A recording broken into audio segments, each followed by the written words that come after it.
Ayat yang pertama di Keluaran 21 ayat 24. Keluaran 21 ayat 24. Saudara bisa buka Alkitab. Keluaran 21 ayat 24. Saudara sudah di sana, katakan amin. Kita baca bersama. 3, 2, ya. Mata ganti mata, gigi ganti gigi, tangan ganti tangan, kaki ganti kaki. Amin. Saat firman Tuhan di Keluaran 21 ayat 24, di mana saat Allah memberikan pembalasan. Makanya di Keluaran 21 ayat 24 Allah berfirman sama Musa untuk disampaikan kepada bangsa Israel bahwa diperbolehkan yang namanya hukum pembalasan. Makanya di Keluaran 21 ayat 24 bilang begini, mata ganti mata, gigi ganti gigi, tangan ganti tangan, kaki ganti kaki. Apa itu artinya? Saat kita dicederai sama orang, pada hukum pembalasan yang lama kita boleh balas. Bahkan dalam hukum Babilonia tahun 750 sebelum Masehi ada namanya hukum namanya lex talionis, hukum yang lama tentang pembalasan. Artinya begini saudara, saat kita dipukul pakai tangan kanan, diperbolehkan kita membalas juga pukul pakai tangan yang kanan. Hukum ini dibuat supaya saat pembalasan kita lakukan tidak melebihi yang semestinya. Sebagai contoh, ada seorang dipukul pakai tangan kanan, dia balas dengan bawa sekerumpulan 50 orang untuk balas pukulin orang ini. Makanya dibuat hukum lex talionis supaya pembalasan tidak melebihi yang semestinya. Namun pada hari ini kita sebagai orang yang beriman, kita bukan lagi hidup dalam ketakutan. Makanya kita ada Tuhan Yesus di dalam kita. Tuhan Yesus datang memberikan karunia bagi kita dan mengajarkan cara hidup orang beriman yang baru. Kalau perjanjian yang lama, dalam hukum yang lama, kita boleh balas kejahatan dengan kejahatan. Kalau kita diperlakukan jahat sama orang, kita boleh balas.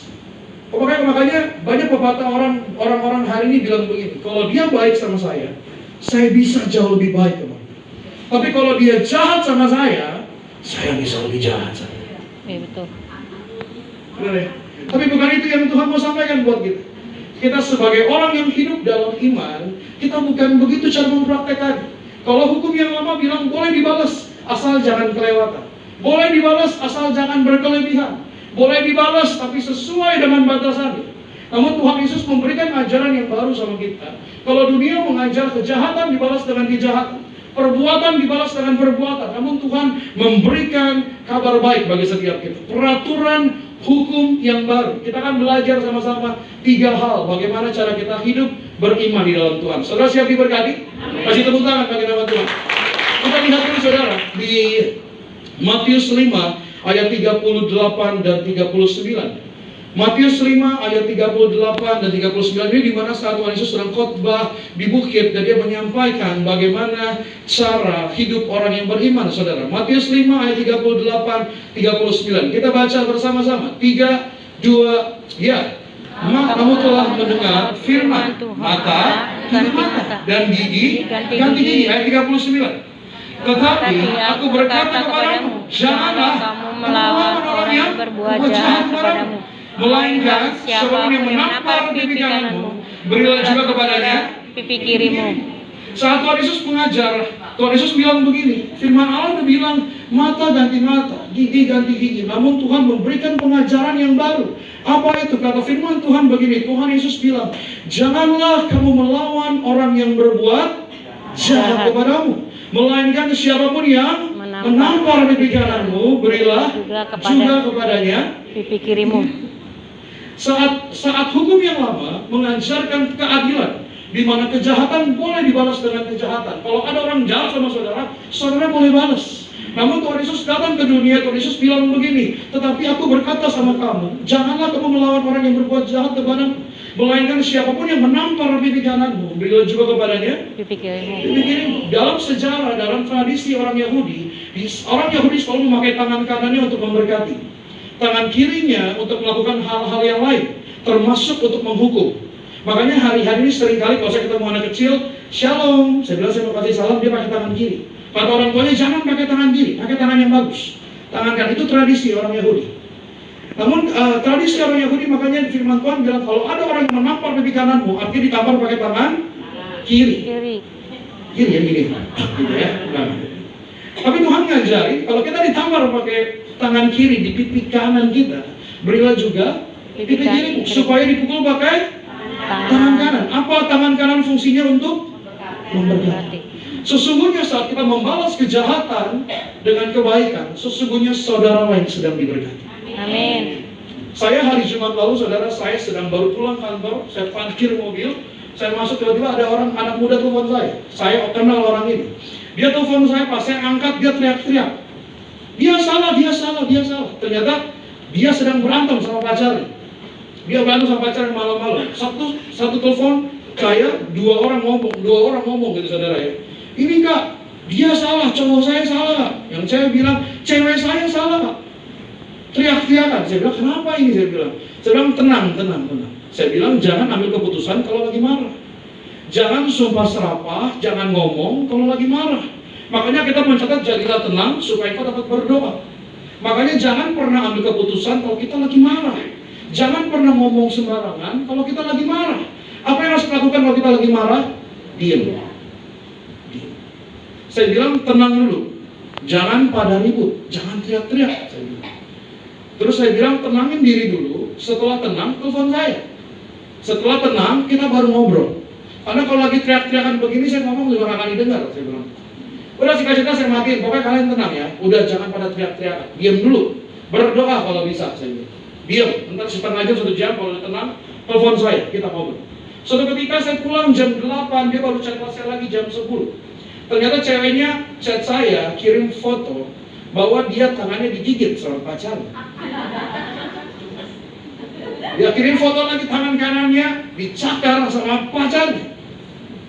5 menit kemudian cowoknya chat saya juga, kirim foto. Di sini bonyok, saudara. Dipukul sama ceweknya. Saya telepon mereka berdua. Saya bilang, kalian kenapa? Saya suruh tenang, saya suruh diam, kenapa malah pukul-pukulan? Kenapa malah cakar-cakaran? Saya bilang, ini mau pacaran apa mau gulat ini? Saya bilang. Dia bilang, iya kak. Dia pukul saya duluan kak, makanya saya marah, saya jambak dia. Dia pukul saya duluan kak, makanya saya gigit tangannya kak. Waduh, saya bilang ini udah gak sehat. Saya bilang ini udah gak bagus. Kalau satu pukul dibalas pukul-pukulan mereka. Nggak ada selesai. Singkat cerita saya bilang, kalian ini ngakuin hal yang salah. Kalian nggak boleh main kekerasan, kan nggak boleh asal pukul. Terutama cowok, alasan apapun nggak boleh mukul cewek. Secara fisik cowok lebih diciptakan lebih kuat daripada cewek. Kalau mukul sama dengan cewek, jangan mukul. Saya bilang, nggak boleh. Apapun alasannya, cowok nggak boleh mukul cewek, cewek juga jangan mukul cowok. Bukan berarti kata pemerintah cowok nggak boleh. Oke, pulang langsung plek cewek. Jangan saling memukul intinya. Singkat cerita begini, saya bilang kalian harus berdoa sama Tuhan, minta ampun sama Tuhan. Saya nggak mau dengar apapun alasan kalian, tapi apa yang kalian lakukan udah salah di mata Tuhan. Kalau kalian begini, mending hubungannya selesai aja. Gak sehat, hubungannya nggak bagus. Saya bilang begitu. Singkat cerita, udah pagi-pagi ceweknya chat saya lagi. Kak, bilangin nih kak sama pacar saya, jangan ganggu-ganggu hidup saya lagi. Asik. Dia ada di depan rumahnya, saudara, nunggu di mobil. Dia kirim foto begini. Kalau kamu nggak keluar dan maafin aku minum Bible. Saya bilang kalau tambahin es batu enak. Jangan. Saya bilang jangan aneh-aneh, jangan macam-macam. 1 jam kemudian saya udah kasih nasihat panjang lebar, tiba-tiba ceweknya kirim foto di IG deh. Cowoknya minum itu Bible. Dia minum itu Bible. Akhirnya saya bilang begini, kalian itu maunya apa sih? Kalian disuruh tenang, nggak mau tenang. Satu pukul. Kalian disuruh masing-masing sendiri, satu minum Bible. Saya bingung. Kalian maunya apa? Dia bilang begini, dua-duanya samaan. Dia bilang begini, saya cuma dia pengen berubah kak, saya sayang sama dia. Asik. Saya bilang, hoi. Saya bilang, males banget dengan saudara. Males dengarnya. Saya bilang, kalau begini hubungannya, mau jadi apa? Makanya banyak pendeta bilang begini, kalau pacarnya udah dipukul, nikahnya dimutilasi. Kalau pacarnya udah dipukul, masa mau jalanin? Mau jalin hubungan apa yang kayak gini? Mau jalin hubungan apa yang kayak begitu? Sekarang kalau saudara dijahatin sama orang, saudara balas kejahatan lagi. So dia balas lagi kejahatan. Dia balas lagi kejahatan. Di mana Kristusnya? Di mana Tuhan? Kita setiap hari Kamis beribadah tengah minggu di tempat ini. Setiap hari Minggu ibadah, mungkin ada yang pelayanan 2-3 sesi. Namun saat kita menghadapi situasi yang kita sedang dijahatin sama orang, terus kita balas lagi, di mana Tuhan Yesusnya dalam hidup saudara dan saya? Kalau kita terus balas kejahatan dengan kejahatan, kapan berakhirnya? Kalau umat manusia terus melakukan dosa dan Allah terus menghukum umat manusia karena dosa yang mereka lakukan, kapan berakhirnya? Makanya Tuhan Yesus datang memberikan saat kejahatan dibalas dengan kasih. Tuhan Yesus tidak lagi membalas kejahatan yang saudara dan saya lakukan dengan keadilan yang merupakan hukuman buat kita. Tuhan Yesus datang supaya selesai. Kalau terus kejahatan dibalas dengan kejahatan, terus kejahatan dibalas dengan hukuman, sampai kapan manusia bisa diselamatkan? Makanya Tuhan mengubah paradigma yang baru. Kejahatan dibalas dengan kebaikan, dengan kasih. Sebagai orang yang beriman, kita bilang, Pak, saya udah umat Kristen dari saya lahir, Pak. Dari saya bayi saya udah Kristen, Pak. Akte lahir saya Kristen. Nama saya juga Kristen banget. Nama saya Yohanes, Pak. Nama panjang saya Yohanes Pembaptis, Pak. Tapi kelakuannya dijahatin sedikit, balas lagi jahat. Disenggol dikit, marah. Dijahatin sedikit, ngamuk. Apa yang mengubah kita saat kita beriman? Percuma kalau kita datang setiap hari Kamis, setiap hari Minggu ibadah, namun kita tidak merubah pola pikir kita dalam hidup ini. Akan ada selalu orang yang tidak bertindak adil sama saudara dan saya. Akan selalu ada. Akan selalu ada orang yang berbuat jahat sama saudara, padahal saudara udah baik-baik aja. Saudara nggak melakukan kesalahan apapun, saudara diam-diam aja, ada aja yang nggak seneng sama saudara. Bener ya? Ini kayaknya curhat banget ya. Saudara dengar baik ya? Kita orang yang jujur, kita orang yang benar. Misalnya contoh saudara jujur, benar banget, orangnya 100% nggak tadain aling-aling. Jujur.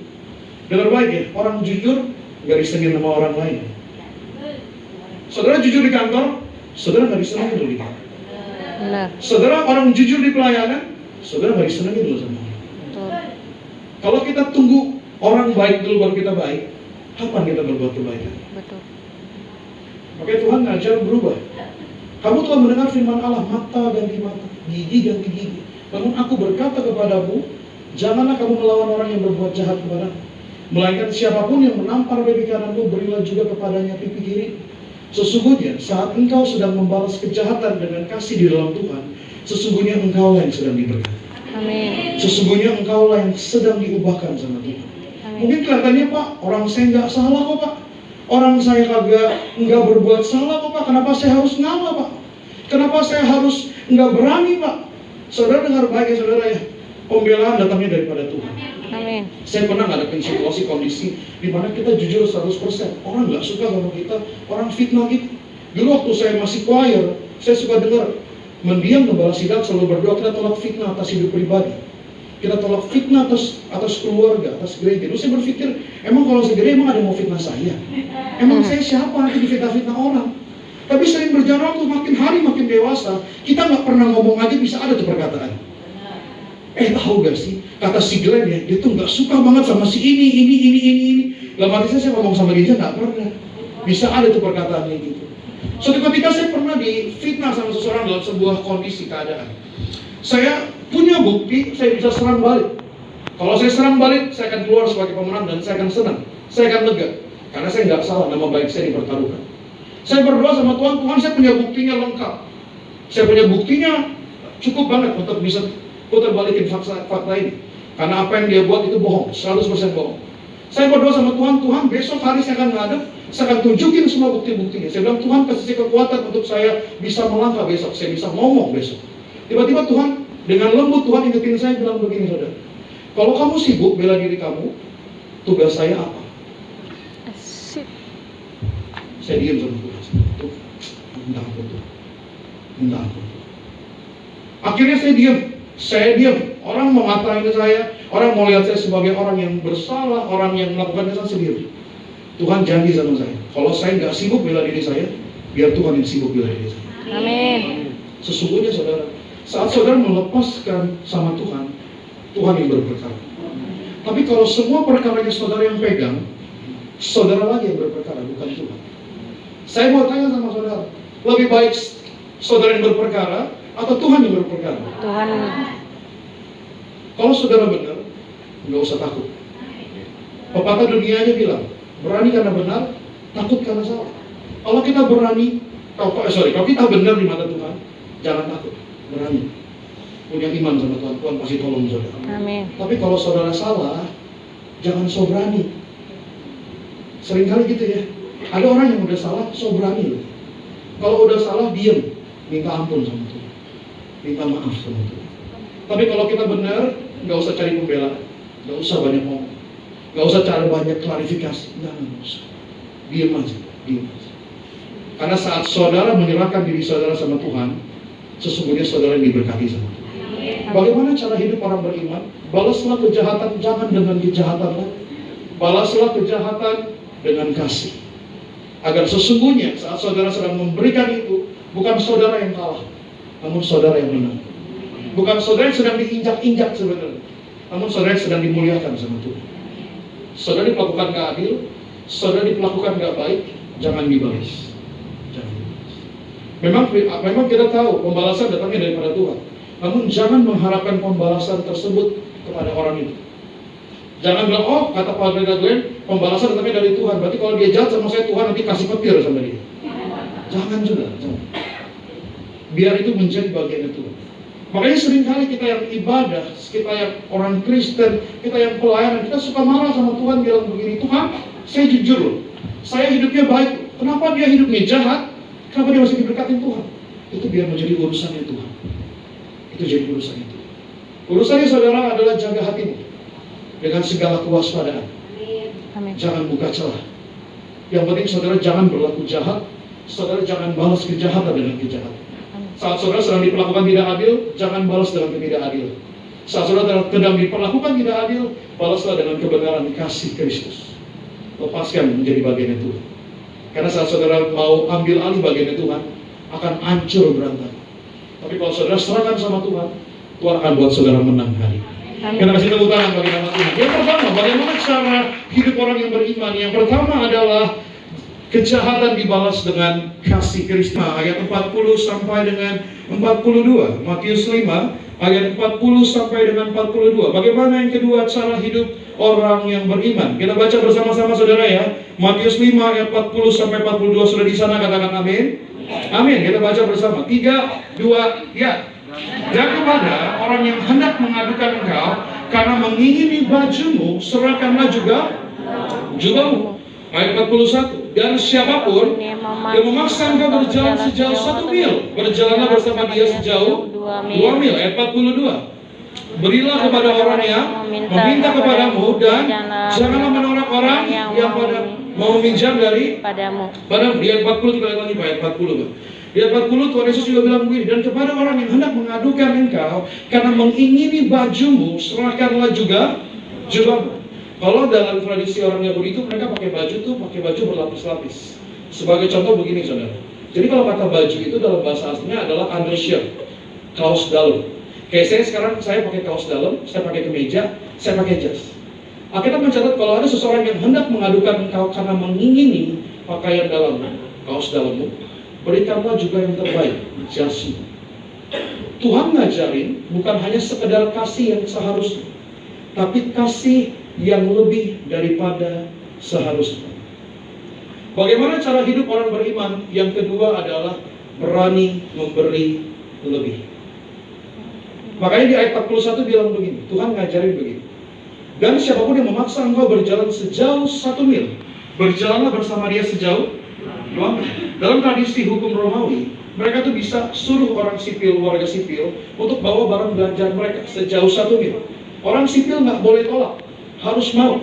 Jadi contoh saya tentara Romawi, saya suruh teman saya Felix sebagai orang sipil bawain barang-barang saya sejauh 1 mil, dia harus berjalan. Kalau Felix tolak, Felix melanggar hukum, Felix harus dipenjara, dihukum.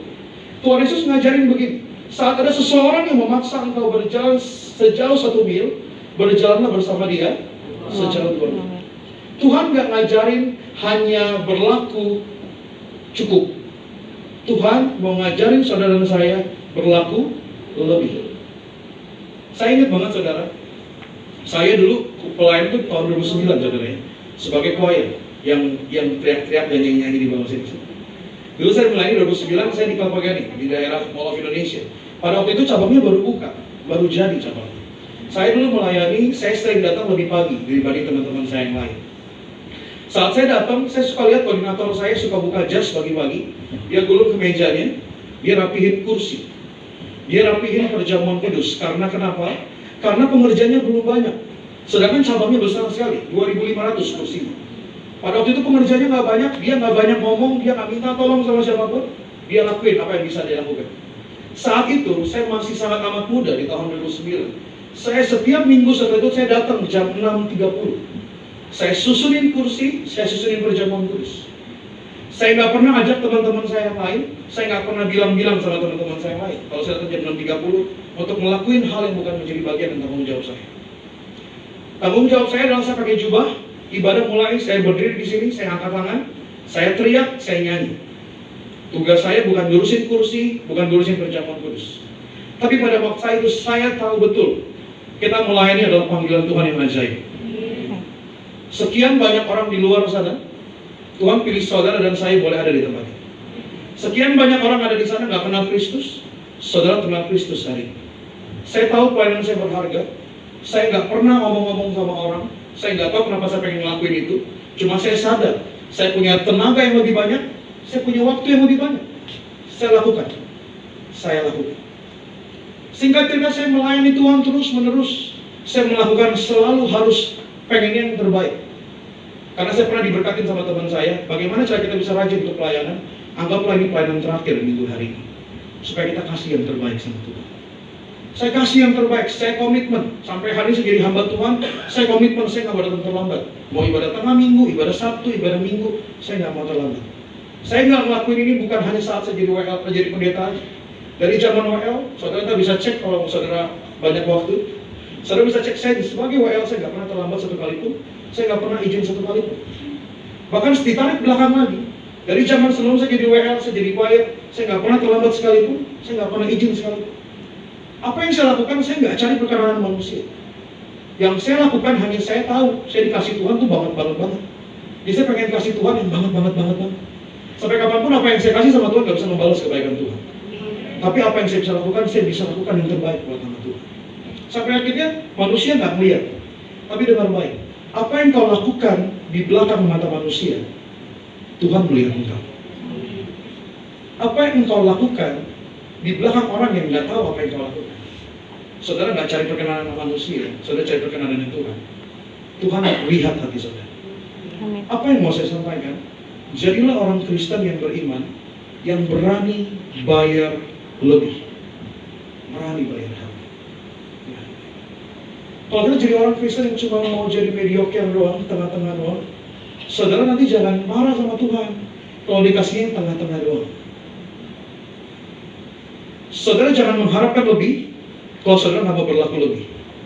Ini bukan hanya efektif dalam kebenaran firman Tuhan, namun ini efektif juga dalam kehidupan kita sehari-hari. Contoh, saudara bekerja hari ini, saudara punya iman, saya pengen diberkati dalam pekerjaan saya maju. Pekerjaan saya diberkati Tuhan naik, bukan turun, di kepala, bukan ekor. Tapi setiap masuk jam 8.30, pulang jam 5 sore, saudara datang jam 10 siang, pulang jam 4 sore. Datang terakhir, pulang duluan. Gimana cara saudara diberkati? Saudara yang sekolah, saudara yang kuliah, saudara pengen jadi kebanggaan orang tua, pengen dapat beasiswa, bla bla bla bla. Tapi belajar aja nggak pernah mau. Bagaimana caranya? Saudara pengen sehat, tapi saudara nggak mau bayar harga lebih, saudara nggak mau berolahraga, saudara nggak mau jaga kualitas makan saudara, kualitas tidur saudara. Bagaimana saudara bisa terima yang baik? Sama halnya, kalau saudara pengen terima hal yang baik di dalam Tuhan, berani bayar harga lebih. Orang lain bilang, Pak, waktu saya nggak banyak, Pak. Saya bangun tidur mandi langsung berangkat ke toko saya, Pak. Saya berangkat langsung ke kantor saya, Pak. Kalau kita nggak mau bayar harga lebih di mata Tuhan, jangan harapkan yang luar biasa. Saudara sibuk, saudara nggak punya waktu, tapi saudara maksimalkan waktu saudara untuk baca firman Tuhan. Saudara merenungkan kebaikan Tuhan. Sebelum saudara memulai hari saudara, saudara bangun tidur, saudara berdoa dulu sama Tuhan. Sebelum malam hari, meskipun saudara capeknya luar biasa, sibuknya luar biasa, tapi saudara tahu, saya harus kasih yang terbaik buat Tuhan. Saya tetap datang beribadah, cari Tuhan, bangun mesbah di rumah. Percaya, apa yang kau lakukan di belakang manusia, Tuhan perhitungkan. Amin. Namun kalau saudara melakukan segala sesuatu supaya pengen dilihat orang, kata kita bercatat itulah upahmu. Tapi saat engkau melakukan hal yang gak kelihatan sama manusia, upahmu itu dibalas sama Tuhan Yesus. Amin. Kalau kita mau jadi orang yang diberkati Tuhan, punya iman yang kuat di dalam Tuhan, kita harus berani bayar harga. Meskipun tantangannya gak mudah, meskipun sulit, tapi Tuhan mau saudara berani bayar harga. Saya ingat banget, saya ingat betul saudara, saya bersaksi kemarin saya melayani di persekutuan doa ibu-ibu, ada kakak juga yang hadir kemarin. Dan saya ingat banget, saya dulu melayani Tuhan di tahun 2014. Saya sedang lagi mimpin WL. Saya lagi mimpin WL, lagi mau perjamuan kudus. Tiba-tiba saya ditelepon sama tante saya. Ditelepon tante saya, papa saya jatuh di kamar mandi. Papa saya akhirnya dilarikan ke rumah sakit, papa saya koma. Selama 3,5 tahun saya korbankan usia muda saya terhadap papa saya. Saya nggak terima mujizat. Papa saya stroke-nya sudah mulai membaik, udah mulai bisa jalan, tiba-tiba jatuh di kamar mandi. Koma, baca pembuluh darah. Dibawa ke rumah sakit, saya lari ke rumah sakit, saya naik motor, saya nangis. Saya bilang, Tuhan, saya kurang bayar harga apa sama Tuhan? Kenapa saya udah kasih masa muda saya kasih yang terbaik yang bisa saya lakukan buat melayani Tuhan, buat keluarga saya.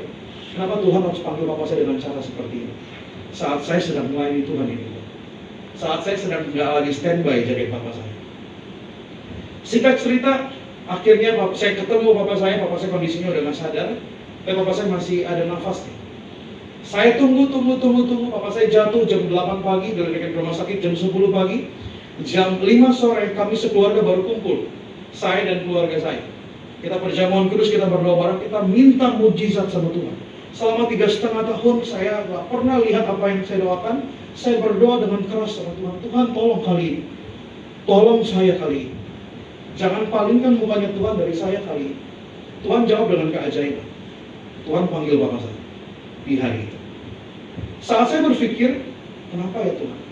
Saya melayani Tuhan dari 2009, dari saya usia remaja sampai saya usia cukup dewasa. Kenapa saya nggak melihat mujizat? Kenapa saya nggak melihat apa yang saya doakan? Saya nggak main-main pelayanannya. Hidup saya nggak main-main, masa muda saya nggak main-main. Namun saya percaya Tuhan izinkan saya untuk bayar harga lebih, supaya hari ini saya dapat bersaksi. Meskipun apa yang saya doakan rasa-rasanya nggak sesuai dengan apa yang saya mau, tapi saya tahu betul yang saya mau bukan yang terbaik buat saya, tapi yang Tuhan mau dalam hidup saya itu yang terbaik buat saya. Saudara harus berani bayar harga lebih. Dengan cara apa? Saudara jangan paksakan apa yang menjadi kehendak saudara hari ini. Kalau saudara sedang paksakan kehendak saudara hari ini, saudara akan gagal menerima janji Allah. Kemarin saya khotbah tentang bagaimana cara kita menjadi dewasa di dalam Tuhan. Saya bilang begini saudara, kita diciptakan Tuhan nggak secara random, nggak secara acak. Kita diciptakan punya maksud dan tujuan. Kita diciptakan punya 2 telinga, 1 mulut. Tapi seringkali kita gagal untuk mendengar. Namun kita selalu jago untuk berbicara. Saat kita masuk kamar kita berdoa. Saya bilang begini, cara paling simpel untuk melihat orang dewasa di dalam Tuhan gampang. Bagaimana melihat cara dia berdoa? Kalau dia masuk kamar, dia berdoa, Tuhan berkatin saya. Tuhan saya pengen kaya. Tuhan saya pengen ini. Saya pengen. Saya nggak bilang kita nggak boleh doa minta sama Tuhan. Mintalah sama Tuhan. Dia Allah yang penuh dengan kasih. Saya juga masih minta hari ini. Namun saudara harus cek. Sesungguhnya yang terutama dalam hidup saudara, itu Tuhan atau saudara. Saat kita masuk kamar kita berdoa sama Tuhan, kita kebanyakan ngomong. Kapan kita dengar suaranya Tuhan? Saat kita masuk ke kamar kita coba berdoa, Tuhan saya pengen ini loh, saya pengen ini, saya pengen loh, saya pengen saya. Tapi saudara nggak pernah pakai telinga saudara untuk mendengar apa yang Tuhan mau saya lakukan. Apa yang Tuhan mau sampaikan buat saya hari ini. Apa kita melakukan hal yang sama? Namun kita datang ke gereja, kita bilang Tuhan yang nomor 1 dalam hidup saya. Tapi sampai hari ini kita nggak pernah memprioritaskan Tuhan. Kita nggak pernah mau tahu apa yang mau Tuhan katakan sama kita. Kita selalu jadi orang yang gagal untuk mendengar, namun selalu jadi orang yang berhasil untuk bicara. Namun hari ini, bagaimana cara saudara bisa menjadi orang yang beriman di hadapan Tuhan? Mari bayar harga lebih. Untuk mendengar suara Tuhan, kadang-kali saudara harus mengecilkan volume saudara, supaya saudara bisa dengar suara Tuhan. Apa yang kita harapkan, makanya kita mencatat begini saudara. Banyaklah rencana di hati manusia, namun biarkan Tuhan yang jaga. Karena kehendak kita bisa salah, keinginan kita bisa salah. Namun kehendaknya Tuhan nggak pernah salah. Waktu kita bisa salah, namun waktunya Tuhan nggak pernah kecepatan, nggak pernah kelambatan. Waktu Tuhan tepat pada waktu. Amin. Kita kasih tepuk tangan bagi nama Tuhan. Yang ketiga, bagaimana cara hidup orang yang beriman? Yang ketiga, kita buka lagi ayatnya di Matius 5 ayat 43 sampai dengan 45. Saya boleh undang pemain musik, boleh? Yang bantu pemain musik. Matius 5 ayat 43 sampai dengan 45, kita baca bersama. 3, 2, ya. Kamu telah mendengar firman, kasihilah sesama manusia dan bencilah musuhmu. Ayat 43. Tetapi aku berkata kepadamu, kasihilah musuhmu dan berdoalah bagi mereka yang menganiaya kamu. Ayat 45. Karena dengan demikianlah kamu menjadi anak-anak Bapamu yang di sorga, yang memberikan matahari bagi orang yang jahat dan orang yang baik, yang memberikan hujan bagi orang yang benar dan orang yang tidak benar. Ayat 43 Tuhan bilang begini, kamu memang telah mendengar firman, mendengar perintah Allah yang lama, kasihilah musuhmu, kasihilah sama manusia dan bencilah musuhmu. Namun Tuhan menyampaikan sesuatu hal yang baru. Tuhan bilang begini ayat 44. Tetapi aku berkata kepadamu, kasihilah musuhmu dan berdoalah bagi mereka yang menganiaya kamu. Ayat 45 Tuhan bilang begini. Karena dengan demikian kamu akan menjadi anak-anak Bapamu yang di sorga, yang menerbitkan matahari. Matahari dicatat tentang berkat yang besar bagi orang yang jahat dan orang yang baik, dan memberikan hujan bagi orang yang benar dan orang yang tidak benar. Hujan berarti pemeliharaan Tuhan.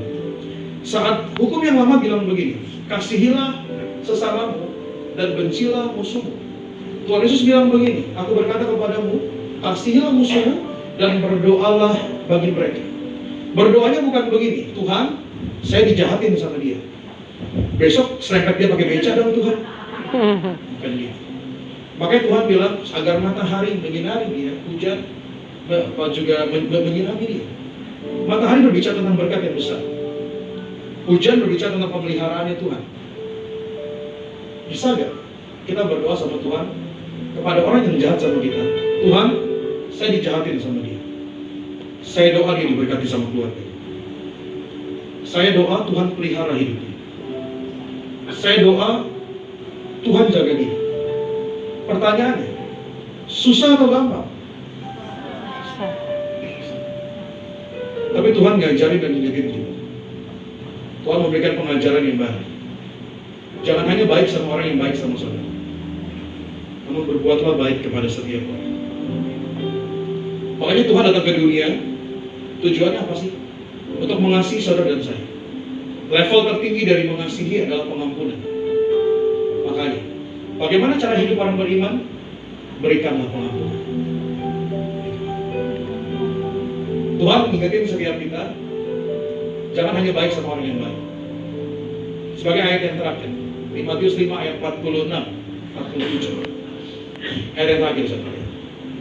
Matius 5 ayat 46. Tuhan bilang begini, apabila kamu mengasihi orang yang mengasihi kamu, apakah upahmu? Bukankah kamu mengucukai juga berbuat demikian?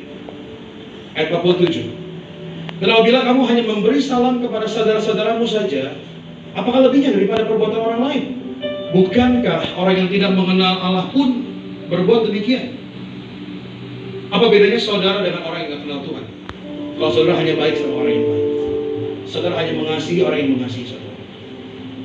Alkitab mencatat apa bedanya dengan pemungut cukai, artinya orang yang berdosa. Tuhan bilang apa bedanya engkau dengan orang yang tidak mengenal Allah? Kalau nggak ada perubahan. Saya banyak seringkali lihat para podcaster lintas agama, 5-6 agama, pemuka agamanya diundang. Mereka bilang begini statementnya, semua agama mengajar kebaikan, saya setuju. Tapi kekristenan mengajarkan lebih dari sekedar kebaikan. Kebaikan yang tertinggi bukannya perhatian, namun pengampunan. Seharusnya kita orang Kristen, orang yang paling jago untuk mengampuni, orang yang paling jago dalam mengasihi. Tapi kalau masih hari ini atarkol, Pak, 20 tahun saya belum bisa ngampunin orang itu. Saya pengen ngajak saudara dan saya kira sama-sama bertumbuh. Bukan hanya pulang, oh saya pasti diberkatin besok. Sesungguhnya berkat yang dari Tuhan bukan tentang berbicara tentang materi, Berkat yang dari Tuhan berbicara tentang buah-buah roh. Kasih, sukacita, damai sejahtera, kesabaran, dan lain sebagainya. Saat saudara sedang dijahatin sama Tuhan, saudara masih punya kasih, itu adalah mujizat dari Tuhan. Saudara dijahatin sama orang lain, tapi masih ada damai sejahtera dan pengendalian diri dalam saudara, itu adalah berkat daripada Tuhan. Seharusnya kita jadi orang yang paling jago dalam mengasihi. Kita seharusnya jadi orang yang paling jago dalam mengampuni. Karena kenapa? Kita menyembah Allah yang berlaku demikian.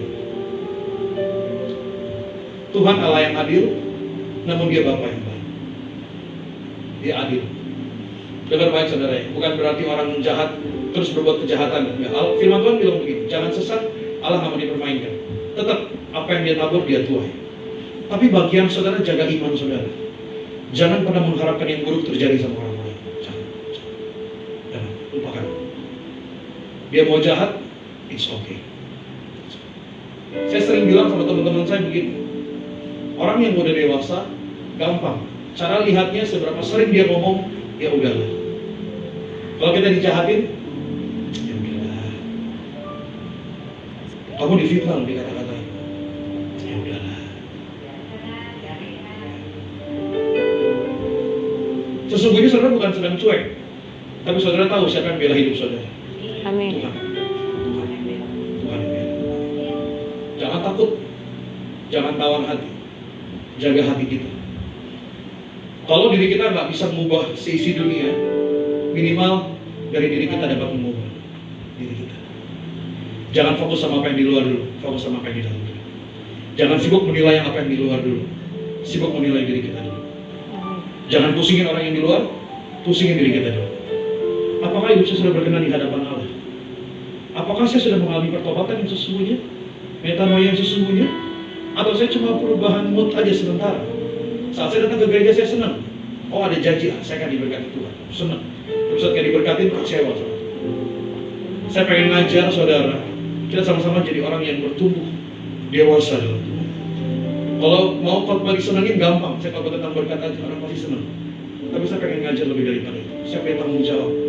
Saya juga harus bertumbuh, saudara juga harus bertumbuh. Apa yang mau saya sampaikan pada hari ini? Hiduplah benar-benar orang yang jadi orang yang beriman. Apa itu? Jangan balas kejahatan dengan kejahatan. Hiduplah orang yang beriman. Apa itu? Berani bayar harga lebih. Apapun tantangannya, apapun perjalanannya. Yang ketiga, cara hidup orang beriman, mengampuni. Mengampuni adalah hal yang paling sulit untuk dilakukan. Makanya Tuhan Yesus yang lakukan buat saudara dan saya. Kalau hari ini saudara gagal untuk mengampuni, kan saudara sedang mengandalkan kemampuan saudara sendiri. Kali ini mulailah sama Tuhan. Saudara bilang begini, saya udah ampuni Pak, saya sudah lupakan kesalahannya. Saya sudah lupakan kesakitan yang pernah dia torehkan sama saya. Dengan baik, fungsi otak manusia 20% dipakai untuk dapat menggerakkan tangan, kaki, dan lain sebagainya. 80% sisanya untuk apa? Untuk memori. Manusia paling jago dalam mengingat. Tapi bahayanya adalah manusia itu begini, 1000 kebaikan akan dilupakan dengan 1 kesalahan. Kita udah baik sama orang, satu kali aja kita bertindak mungkin nyinggung dia. Yang dia ingat adalah hal yang menyinggung dia. Kalau kita bilang begini, ya benar ya, benar. Saudara juga masih melakukan hal yang itu. Saya pun masih melakukan hal itu. Saat saya berdoa sama Tuhan, Tuhan gak jawab satu doa yang saya minta sama Tuhan. Padahal ada ribuan, ada jutaan, ada miliaran kebaikan Tuhan yang saya masih terima hari ini.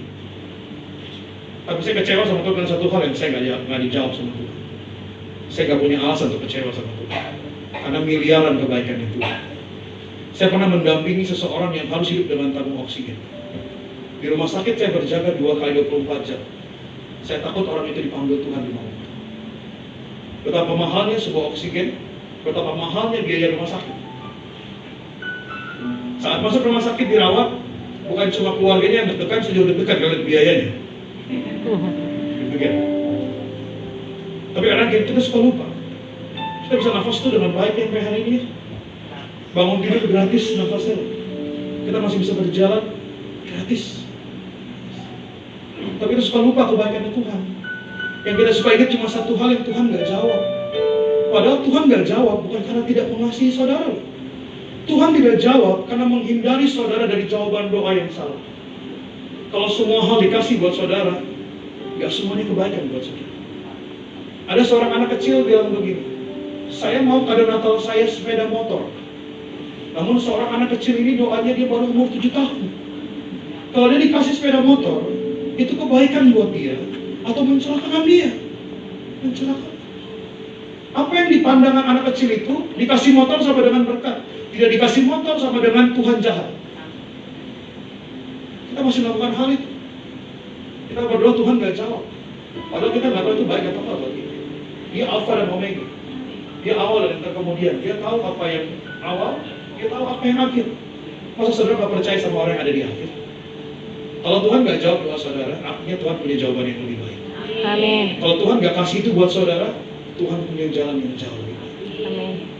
Meskipun apa yang kita pandang baik, apa yang kita pandang baik bisa salah. Namun apa yang dipandangkan di Tuhan baik, itu pasti baik buat kita. Mari hari ini, jadi hiduplah jadi orang yang beriman. Jangan gampang tawar hati sama Tuhan. Jangan hitung-hitungan sama Tuhan. Gak akan pernah kena. Gak akan bisa balance. Gak akan bisa ketemu titik tengah. Jangan hitung-hitungan sama Tuhan.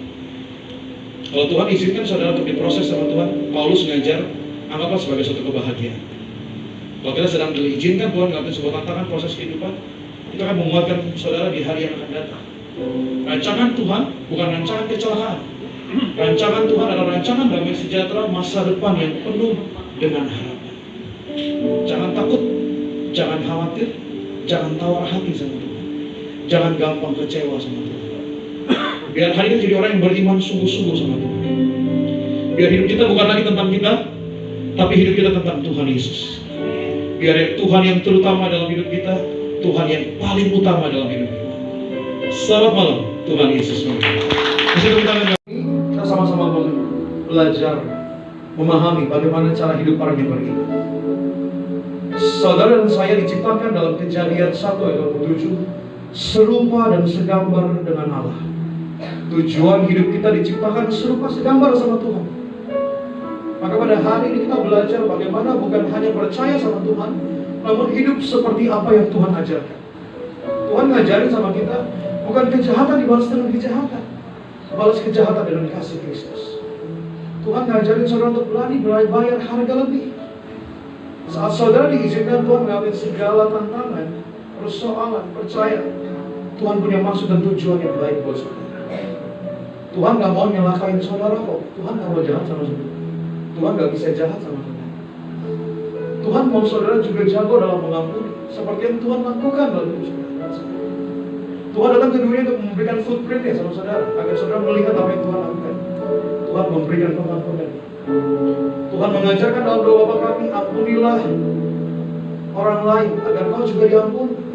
Pada hari ini saat kau melepaskan pengampunan, sesungguhnya kau bukan sedang kalah, namun sesungguhnya kau sedang menang di hadapan Tuhan.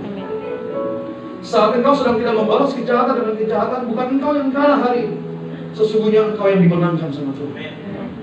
Saat engkau terus bertahan dalam perjalanan imanmu bersama dengan Tuhan, engkau sedang tidak kalah hari ini, namun engkau sedang dimuliakan Tuhan. Mari jadi orang Kristen yang benar-benar mengikuti cara hidup Kristus. Bukan hanya sekedar kegiatan agama yang sedang saudara jalani, namun biarlah semakin hari hidup demi hidup saudara mengalami perubahan metanoia, perubahan pola pikir saudara, agar hidup saudara bukan lagi tentang saudara lagi, namun hidup saudara lagi kemuliaan, lagi kemuliaan Tuhan. Pada hari ini saudara akan kekuatan saudara sendiri, saudara akan bisa, gak akan mampu. Bagaimana caranya membalas kejahatan dengan kebaikan? Gak bisa kalau pakai nalarnya manusia. Pakai caranya Tuhan hari ini. Saudara mau lepasin pengampunan sama Tuhan kepada orang-orang yang bersalah sama saudara, jangan pakai kekuatan saudara sendiri, pakai kemampuan dari Tuhan. Tuhan, saya mau mengampuni dia yang telah sakitin saya hari ini. Saya gak bisa, saya gak kuat, saya gak mampu. Namun Tuhan akan memberikan kemampuan dari Tuhan. Tuhan akan menguatkan kami. Kami dapat mengampuni sebab kami telah diampuni banyak sama Tuhan. Kami dapat mengasihi sebab kami telah dikasihi banyak sama Tuhan. Maka pada hari Jadilah orang yang beriman. Lakukan apa yang Tuhan lakukan. Perbuatlah apa yang benar di mata Tuhan, bukan apa yang benar di mata manusia. Kami mau menjadi serupa dan segambar dengan Engkau, sempurna dalam mengasihi, dalam mengampuni, agar hidup kami kembali kepada tujuan penciptaan kami, serupa segambar dengan Allah. Dan ini janji kami sama Tuhan, ini iman kami sama Tuhan. Kami angkat tangan kami sama-sama.